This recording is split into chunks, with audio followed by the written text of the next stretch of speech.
This is the Open Ears Project. For probably 2 or 3 years, it was like the thing I listened to. It was the soundtrack of my life for a good handful of years. And I just feel such a wave of joy come over me at the first notes of it.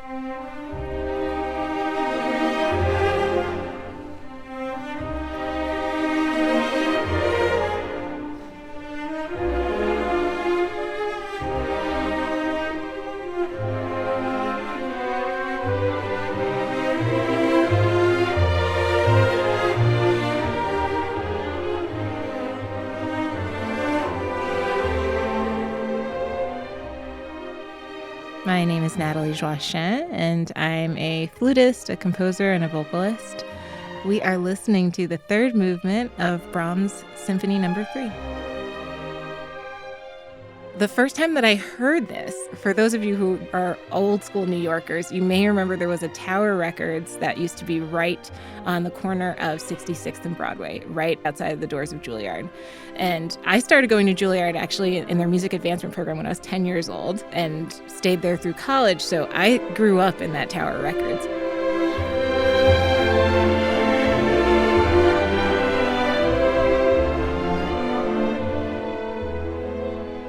So I would finish my flute lessons and run over to the Tower Records, and they used to have these listening stations.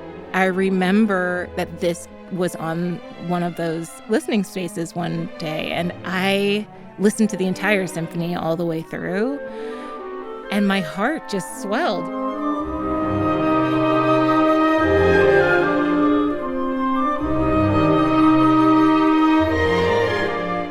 It's just this moment of stillness that's also really moving in this beautiful flowing way.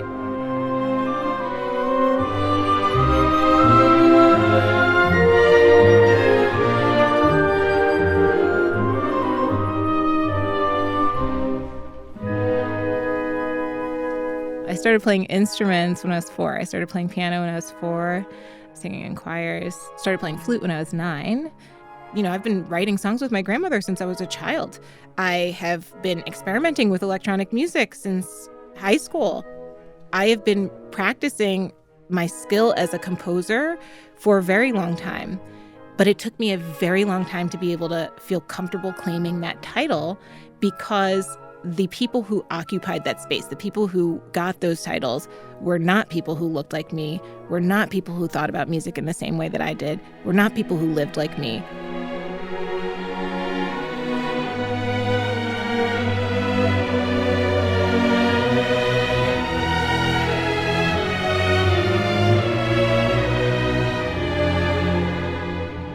And I think that that has been a struggle in my adult, professional life, to be able to come out and say, you know, for 15 years now, I've been really actively writing music that other people have been playing, that I've been playing. And there's a lot to that. This oral tradition of my grandmother's stems back hundreds of years as well. It's also a tradition, and it's also valid. Maybe she was nobody in anybody's eyes, but it's also, you know, deserves to be respected because it has been a musical tradition that has withstood the test of time.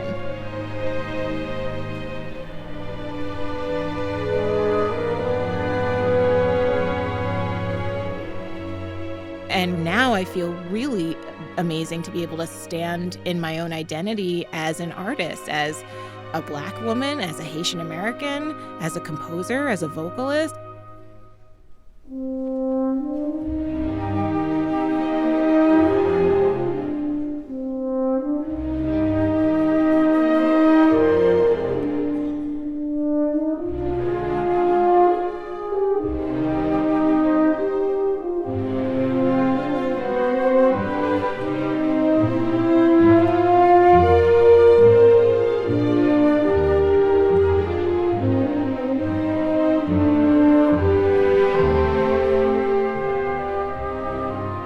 I feel that I've come to this place of recognizing it's like the moment in your life when you realize that your parents are your parents, but they're also regular people who make mistakes and are just as flawed as you are. And I love you and I forgive you and I still cherish every part of you.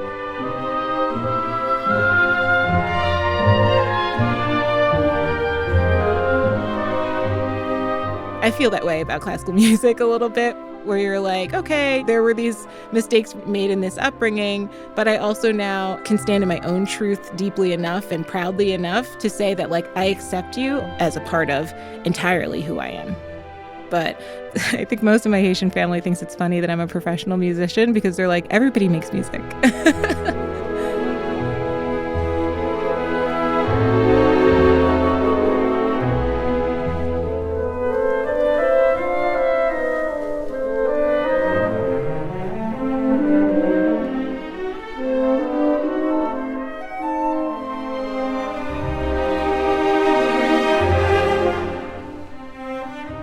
I feel like if you can listen to Brahms and you don't feel anything, something's going on there. Something is going on there. You know, like there's a part of your heart that's missing. I mean, who could listen to these swells? I mean, it's so beautiful.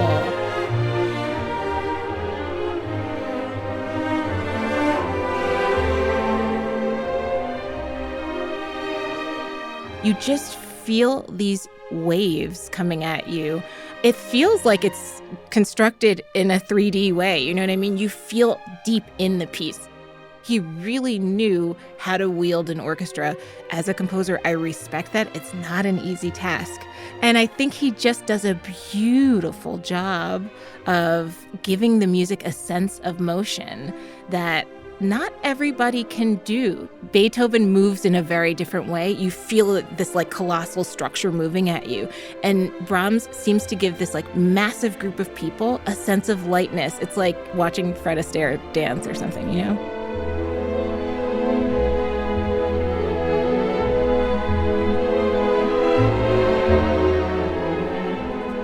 I think this piece exemplifies beautiful form and structure in classical music. It is obviously a symphony. You can't get more sort of traditional in terms of form and structure, but I will say that Brahms has a beautiful way of playing with rhythm. When you think of something that happens in 3, we're always thinking that the 1 is the strong beat, right? That's sort of what we're taught generally. And he does this thing where he begins to play with the 3 as the strong beat in a way that if you're not looking at the score, you're not sure, really. Is this the 1? Is this the 3? How am I supposed to be feeling this?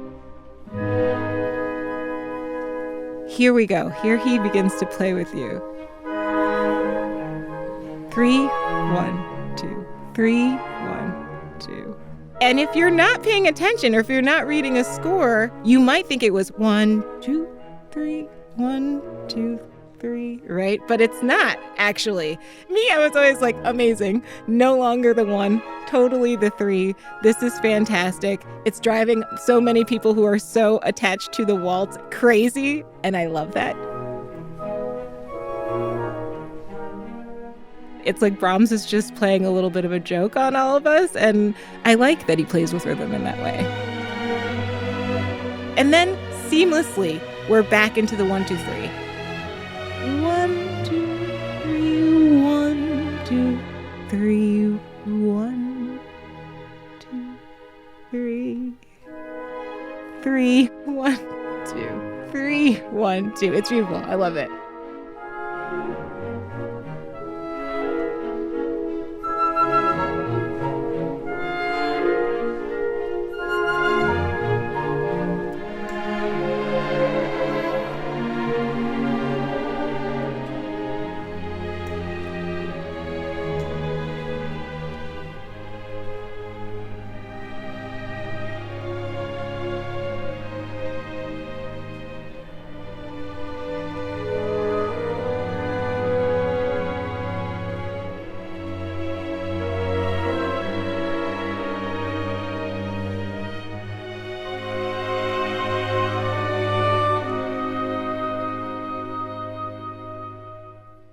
Haitian music, the core of it is the sort of giving of oneself. It's sort of ever present in our culture. I think it's a really communal practice. And so going back and really listening to a lot of Haitian music and understanding its roots in Africa, you know, that a lot of these drum patterns that are tied to a practice of storytelling are rather complex. So much of my attraction to rhythm within music is really related to this sort of deeply rooted history that is not just living in me currently, but has deep ties to my ancestry. And I think that, coming from a classical realm, we are taught a lot about form.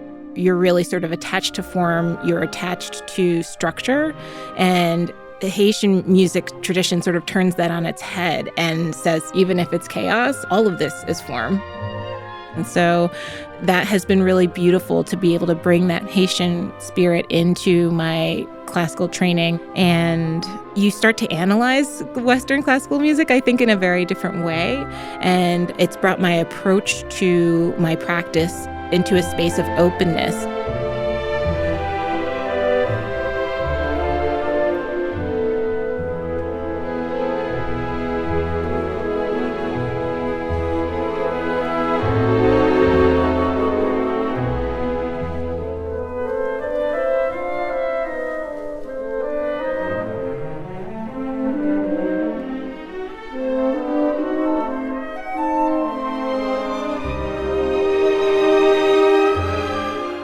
I will say right now in this moment, it feels really beautiful to revisit this piece in this way now, because I get a deep sense of nostalgia. Like, as you're studying it, you're so deep in it that sometimes it's hard to appreciate the beauty of it.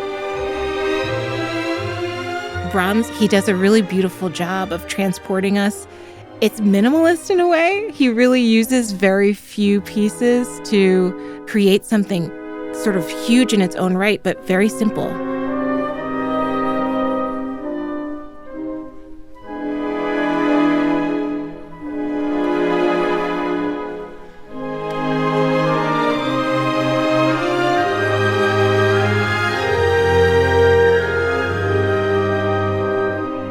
And I think it is a reminder that it doesn't take much to get at people's heart with music.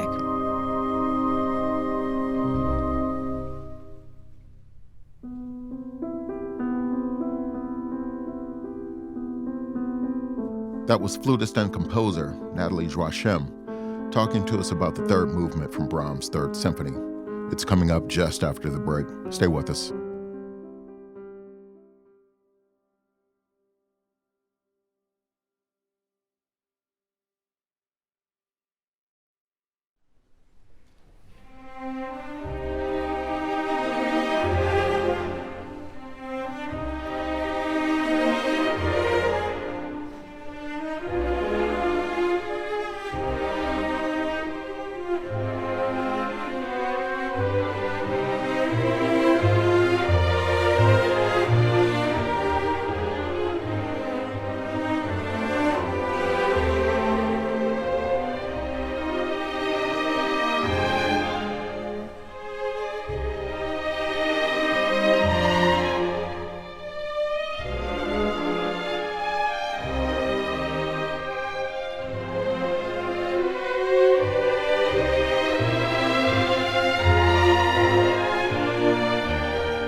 This is the Open Ears Project.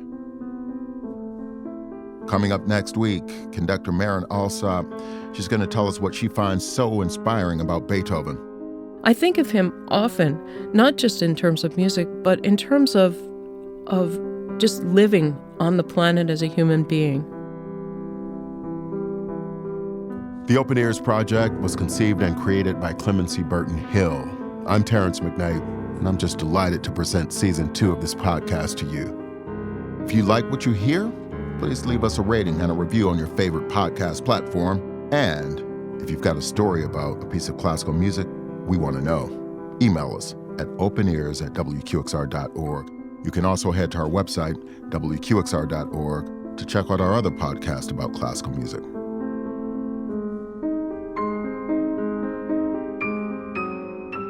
Season 2 of the Open Ears Project was produced by Clemency Burton Hill and Rosa Gallen.